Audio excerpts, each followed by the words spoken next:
എൻ്റെ പണിക്കരേട്ടാ, ഷാഹുലിനെ പോലുള്ളവർക്കൊന്നും ഇതിനൊന്നും ഒരു മറുപടി കാണില്ല. കാരണം എന്താണെന്നറിയോ? അവർ ഒരു അജണ്ട സെറ്റ് ചെയ്ത് വെച്ചിട്ട് അതിന് ഇൻ്റർവ്യൂ ചെയ്യാൻ വേണ്ടിയിട്ടാണ് വരുന്നത്.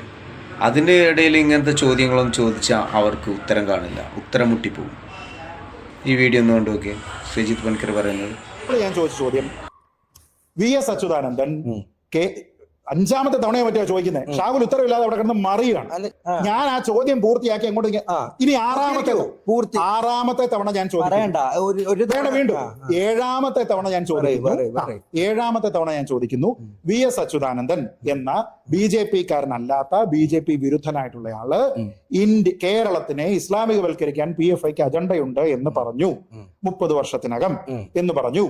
എന്നിട്ട് അതേപോലെ ഒരു പ്രസ്താവന അദ്ദേഹം RSSനെ കുറിച്ച് പറഞ്ഞിട്ടുണ്ട് എങ്കിൽ രണ്ടും CPMന്റെ മുഖ്യമന്ത്രി ആയിരുന്ന ആളിന്റെ കാഴ്ചപ്പാടിലെങ്കിലും തുല്യമാണെന്ന് ഞാൻ സമ്മതിക്കും. അങ്ങനെ പറഞ്ഞിട്ടുണ്ടോ ഇല്ലയോ പറയൂ.